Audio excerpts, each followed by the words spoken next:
Bendiciones, mis hermanos. En este día quiero compartir con ustedes algunas características que he observado en el libro de Hechos con relación a la iglesia primitiva. El libro de Hechos se llama Hechos de los Apóstoles, que es el nombre que tradicionalmente, no original, porque narra los hechos de algunos de los apóstoles y no de todos ellos. Hay quienes han dicho que este libro debería llamarse Los Hechos de los Apóstoles y el Espíritu Santo, ya que el personaje principal que unifica la historia del principio al fin es el mismo Jesucristo, ya sea actuando de forma directa o a través del Espíritu Santo. El libro narra la historia de Jesús guiando a su pueblo a través del Espíritu Santo para ir por el mundo anunciando a todas las naciones para conocer las buenas nuevas. Hay algunos puntos que a mí me han llamado mucho la atención en este libro, y uno de los puntos que me han llamado la atención es el libre mover del Espíritu Santo, que se inicia con el cumplimiento de la promesa de Dios dada por Jesús. Y dice en el libro de Hechos, capítulo 1, y estando juntos, les mandó que no se fueran a Jerusalén, sino que esperando la promesa del Padre, la cual les dijo: oísteis de mí, porque Juan ciertamente bautizó con agua, mas vosotros seréis bautizados con el Espíritu Santo dentro de no muchos días. Y dice en el versículo 8, pero recibiréis poder cuando haya venido sobre vosotros el Espíritu Santo, y me seréis testigos en Jerusalén, en toda Judea, en Samaria y hasta lo último de la tierra. Este poder que provocaba que los milagros, prodigios y transformaciones de las vidas y las sanidades fueran parte de lo cotidiano. Y nada de eso que estaba ocurriendo para ellos era algo extraño, sino que era parte de su diario vivir, era parte del cumplimiento de lo que era la promesa de Dios para sus vidas. Otra cosa que observé también es una búsqueda continua de la dirección de Dios a través de la oración. Para tomar decisiones, oraban para tomar decisiones importantes, oraban por denuedo, oraban por valor para continuar predicando, oraban juntos y unánimes, oraban en horas específicas. La oración continua era parte de lo que era la rutina diaria de ellos. Otra cosa es que también este mover del Espíritu Santo los hacía obedientes al mandato que Jesús le había dado, que decía: y me seréis testigos. Esto también, veo también otra característica, y es que el Espíritu mismo provocaba un enfoque hacia las cosas eternas. El desprendimiento de sus bienes materiales hablaba de personas que no estaban atadas a lo terrenal, sino a lo eterno. Ellos reconocían que su vida y sus bienes y sus recursos no les pertenecían. El acúmulo de sus bienes no era su objetivo principal. No estaban preocupados por las añadiduras. No querían hacer tesoros en la tierra. Buscaban, como dice la palabra, primeramente el reino de Dios y su justicia. Diferente quizás como este muchacho joven que tuvo ese encuentro con Jesús, que Jesús le pidió que dejara sus bienes, y él se entristeció mucho porque tenía que dejarlos. Una actitud diferente a los primeros cristianos. Dice en Hechos 4:32, y la multitud de los que habían creído eran de un corazón y un alma, y ninguno decía ser suyo propio nada de lo que poseían, sino que tenían todas las cosas en común. Otra cosa que veo muy marcada es una sensibilidad hacia las necesidades del prójimo. El Espíritu Santo había transformado de forma tal sus vidas, sus corazones, que provocaba en ellos una urgencia de cubrir las necesidades del prójimo, poniendo todos sus bienes a disposición de los mismos. Nos dice en Hechos 2, todos los que habían creído estaban juntos y tenían en común todas las cosas, y vendían sus propiedades y sus bienes y los repartían a todos según las necesidades de cada uno. Vemos también otra característica, es que es la unidad. Había unidad en la iglesia primitiva, a pesar de que en ese tiempo las clases sociales eran rígidas y la esclavitud era predominante y socialmente aceptada. Cuando la iglesia comenzó a crecer, lo que representó un reto para ellos, ya que se levantaron diferencias y desacuerdos entre ellos, se mantuvieron aún así unidos a pesar de las diferencias. Todos trabajaban con un mismo propósito, desarrollando cada uno el don que habían recibido. Otra característica que veo es, tenían una actitud diferente frente a la persecución y a las dificultades. La persecución que se inició luego de la muerte de Esteban bien pudo causar un estancamiento del evangelio. Sin embargo, esto provocó la dispersión de los cristianos, creando una propagación del evangelio en el mundo. Una circunstancia difícil fue transformada en bendición por parte de Dios. Estaban convencidos de la verdad. Ellos tenían un convencimiento tal de la verdad del evangelio, de forma tal que estaban dispuestos a perder su vida por aquella verdad de que Jesús es el Cristo. Y lo sabemos porque probablemente ninguno de nosotros estaría dispuestos a morir por una mentira. Ellos afrontaron muchos obstáculos, arrestos, amenazas con ejecuciones, y nada detuvo a la iglesia para cumplir con la misión de proclamar el evangelio, lo cual no era solamente una buena noticia para ellos en ese tiempo, sino también sigue siendo una buena noticia para nosotros ahora. Algo también que llamó mucho la atención es las tantas veces que es mencionada dentro del libro la frase llenos del Espíritu Santo o lleno del Espíritu Santo. Nos dice Pedro lleno del Espíritu Santo. Nos dice y todos fueron llenos del Espíritu Santo. Esteban dice aquí varón lleno de fe y del Espíritu Santo. Nos dice Pablo lleno del Espíritu Santo y nos relata también y los discípulos estaban llenos de gozo y del Espíritu Santo. Así que vemos que esa es una frase que se repite continuamente dentro del libro. Y esto que estoy viendo nos llama quizás a una reflexión de también los cristianos de hoy día somos portadores de ese mismo Espíritu Santo. Jesucristo, nos dice la palabra, es el mismo ayer y hoy por los siglos, nos dice en Hebreos 13:8. Y yo me pregunto, ¿serán las distracciones, los afanes que tenemos hoy que impiden el mover del Espíritu Santo en nuestras vidas y que lo impide también como iglesia? ¿Tenían ellos distracciones en ese tiempo y afanes? Lo más probable es que sí. Lo que pasa es que ellos se enfocaban, ellos tenían un objetivo y tenían una visión clara. Me pregunto también, ¿qué nos impide hablar con denuedo la verdad que nosotros conocemos? ¿Y por qué no vemos hoy los milagros y prodigios que ellos eran testigos en su diario vivir?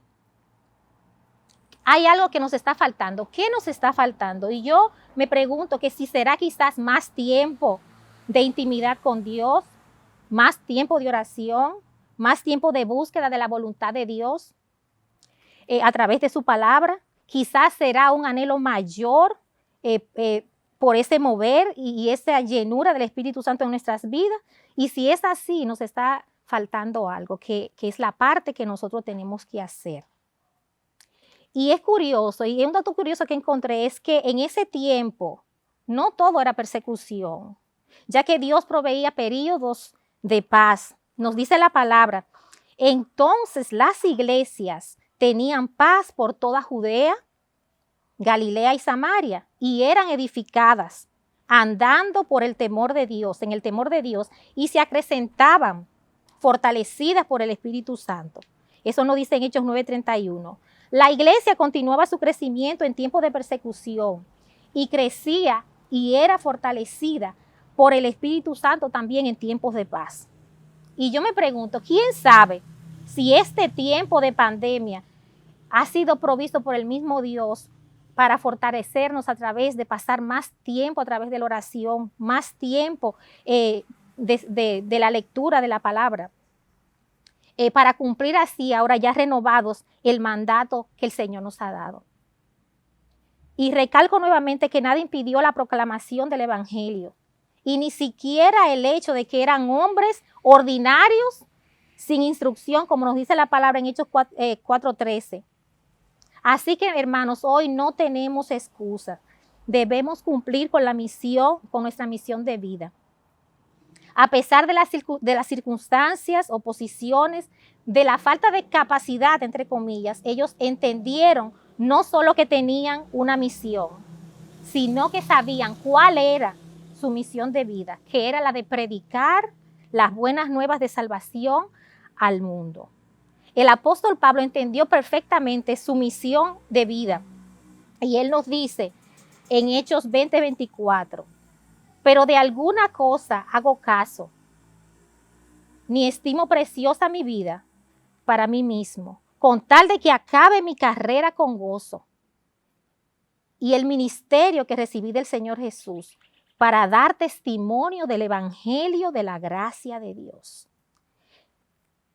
Y mi oración, hermanos, para cada uno de nosotros, como individuos y también como iglesia, es que de nosotros también hoy se pueda decir lo mismo, que se pueda decir, ese hombre lleno del Espíritu Santo, esa mujer llena del Espíritu Santo, y que como iglesia también se pueda decir de nosotros, y la iglesia llena del Espíritu Santo. Dios le bendiga. Dios le bendiga, hermanos. Hoy estaremos compartiendo una meditación del libro de Isaías, los capítulos 36 al 42. En el capítulo 36, Isaías comienza a narrar una historia del rey Sennacherib asirio que amenaza al rey de Jerusalén, Ezequías, con una carta con muchísimos vituperios. Una muy buena aplicación aquí es que estas amenazas fueron más en contra de Dios que del mismo rey Ezequías y su pueblo en Jerusalén. Este hombre escribió diciendo así: no te engañe tu Dios, en quien tú confías. Mi reino Asiria ha destruido a todos los demás, ¿y escaparás tú? Sabemos que Dios no es el engañador. Dios es la verdad, no hay engaño en él. Me encanta cómo lo dice el libro de Hechos 13:10. Dijo: tú, hijo del diablo, que estás lleno de todo engaño y fraude, enemigo de toda justicia, ¿no cesarás de torcer los caminos rectos del Señor? Comparado con Isaías 65:16a, porque el que es bendecido en la tierra será bendecido por el Dios de la verdad. Entonces, hermanos, oremos para que cuando se nos presente la mentira del engañador, prevalezca la verdad de Dios. Respecto al COVID-19, créele a Dios y confía en Dios. No sé, ni me interesa mucho lo que te estará diciendo el engañador con respecto al COVID-19, pero hoy estoy seguro de lo que Dios te está diciendo. Cree en mí y confía en mí, porque quien lo hace, aunque esté muerto, vivirá y verá la gloria de Dios. En el capítulo 37, este próximo capítulo, se da una profecía de liberación al pueblo de Dios en Jerusalén. O sea que Dios habla a través de un hermano, de un hombre, de una persona, indicando su verdad en la cual debemos de confiar. Lo interesante es que el rey Ezequías de Jerusalén ora a Dios en medio de estas circunstancias. Excelente aplicación, ¿verdad? El rey Ezequías supo qué hacer en tiempos de dificultad y de gran necesidad. Él fue a donde Isaías, el profeta de Dios. Aquí otra gran reflexión. Yo me pregunto y les pregunto, ¿quiénes pueden venir a mí o a ti? Así como fue el rey Ezequías al hombre de Dios en sus tiempos difíciles, para recibir poder de Dios, verdad de Dios en la que puede confiar, que contrarreste realmente las mentiras del engañador. Es muy buena pregunta y muy buena reflexión para este tiempo. En el verso 35 se resalta la promesa de Dios a David. Entonces, pregúntate ahí donde estás. Me pregunto yo también, así como David, ¿verdad? ¿Seré yo un rey más?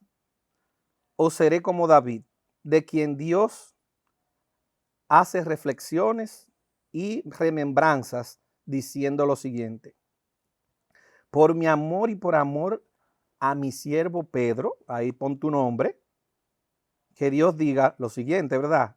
Oigan esto, yo voy a hacer lo siguiente y lo voy a hacer por amor a mí y por amor a mi siervo Pedro, porque yo se lo prometí a Pedro.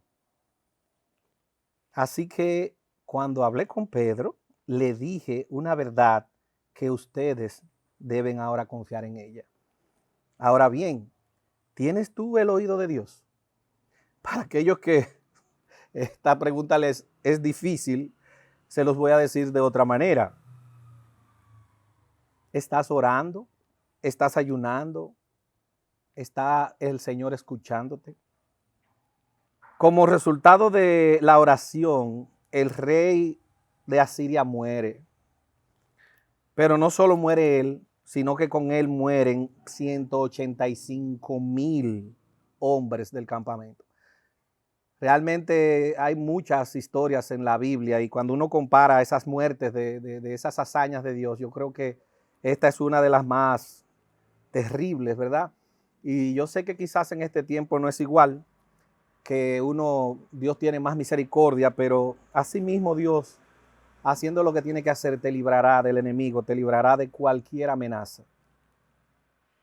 En el capítulo 38, aquí pasan dos cosas interesantísimas y son como pasos que nosotros tenemos que dar y tener en cuenta en momentos difíciles.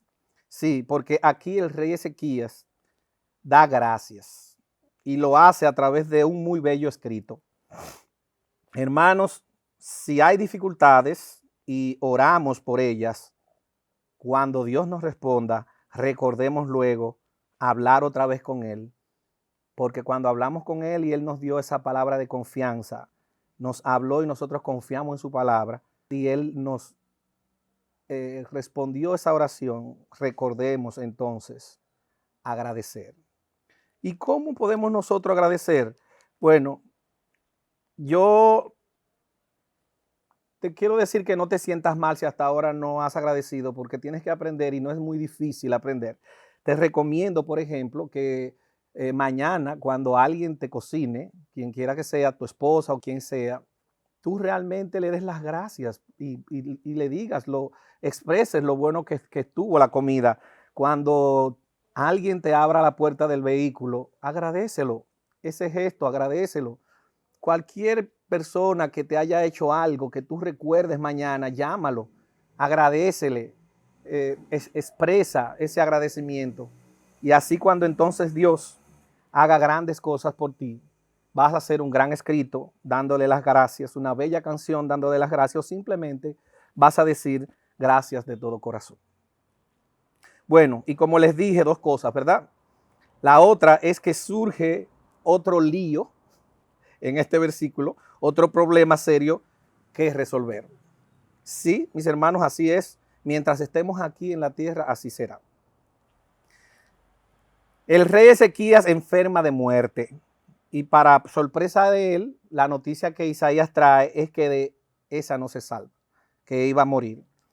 Pero mis hermanos, yo les dije ya que este hombre tenía el oído de Dios. Y este hombre se torna en el momento de oír esta noticia y ora a Dios. Y Dios realmente responde. Y es interesante aquí que ese día él iba a morir y Dios le añade 15 años más de vida. Y entonces él hace lo que les dije, ¿verdad? Que inmediatamente recibe la noticia, agradece a Dios y lo hace con un escrito maravilloso y bien bello. Les recomiendo que lo lean. Y también es interesante cómo es que él es sanado. Él recibió la palabra del Señor, confió en ella, pero también con ella recibió una indicación de un remedio que debía de ponerse. Y algunas veces nosotros cometemos el error de que como ya lo dijo Dios, creemos que va a ser algo como mágico o no sé, como que ya por haberlo dicho Dios ya tiene que pasar instantáneamente o no a través de un proceso. Pero realmente en el caso de él fue a través de un proceso, de un medicamento que el profeta indicó cómo ponérselo y él fue obediente. Seamos nosotros obedientes también y compremos el paquete completo de cómo Dios va a traer esa sanidad. En el capítulo 39, bueno, este capítulo es de los 15 años adicionales de este rey, ¿verdad? Ezequías. Y es de 15 años adicionales de meter la pata.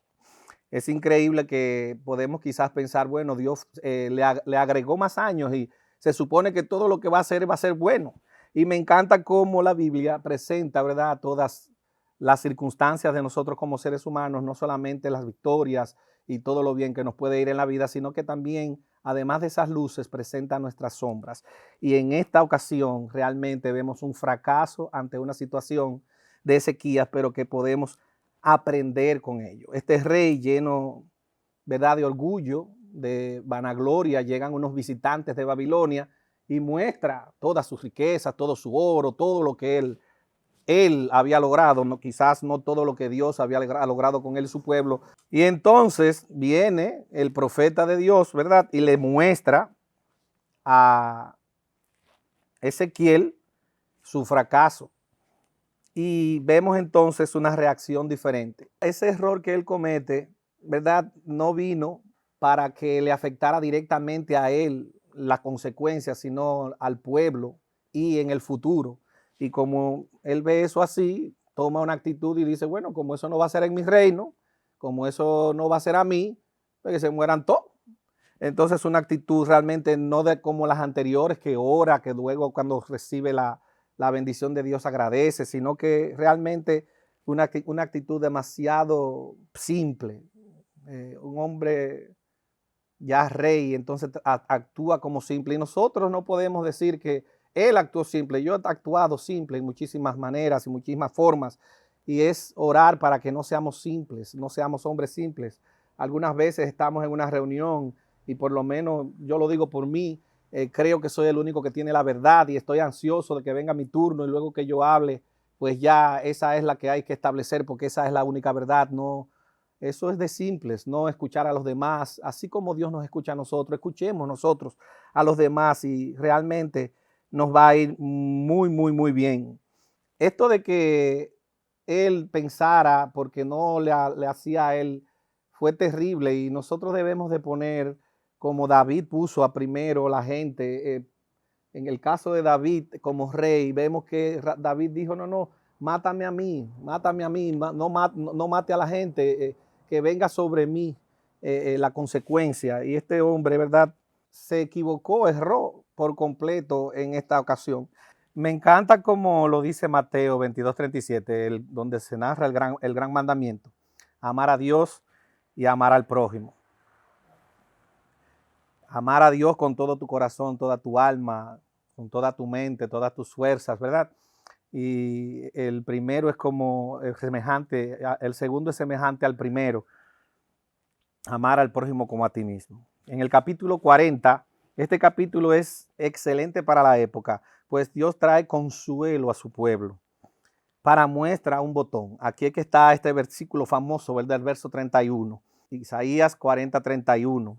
Pero los que esperan en el Señor renovarán sus fuerzas. Se remontarán con alas como las águilas. Correrán y no se cansarán. Caminarán y no se fatigarán. ¿Y saben por qué me encanta este verso para hoy? Al estar meditando y orándole a Dios por este tiempo, le dije al Señor con respecto a este verso, óyeme Señor, yo he oído tantas prédicas, tantas aplicaciones buenísimas, chulísimas, chéverísimas, que comparto con mis hermanos de este verso y saben que recibí de parte del Señor. Léeles el verso. Así es que me encantaría leerle este verso otra vez y léanlo ustedes otra vez en sus casas y por favor estén muy atentos a esta lectura. Isaías 40:31. Pero los que esperan en el Señor renovarán sus fuerzas. Se remontarán con alas como las águilas. Correrán y no se cansarán. Caminarán y no se fatigarán. Me gustaría compartir con ustedes una canción. No es que voy a cantar, pero fue como me aprendí, ¿verdad?, con esta canción, este verso. Y las letras de esta canción son así. Los que esperan en Jehová nuevas fuerzas tendrán, volarán con poder como el águila, correrán sin desmayarse, andarán sin fatigarse. Oh Señor, enséñanos en ti a esperar. Este capítulo es mucho más rico de ahí, ¿verdad? Les insto a que lo estudien, lo lean en sus casas. El capítulo 41 tiene un verso que le encanta a mi hermano Gregory. Viejo, disfruta tu nombre ahora porque luego vas a ser el papá de Irene. El verso es el verso 13 del capítulo 41. Porque yo Jehová soy tu Dios, quien te sostiene de la mano derecha y te dice, no temas, yo te ayudo. Aquí es que está esa referencia también en este capítulo de Ciro, de Persa, con la cual, ¿verdad? Muchas personas indican que Dios es soberano y usa a quien Él quiera. No sé si recuerdan también cómo usó, ¿verdad?, la burra de Balaam. En el capítulo 42, ¿verdad? Para concluir, este capítulo habla de el siervo del Señor. Ese es el título que a mí me encanta. Así de simple, me encantaría que a todos, ¿verdad?, les encante este título más que cualquier otro, ser siervo del Señor, que estemos a disposición, que le sirvamos a Dios y al prójimo. Dios te bendiga.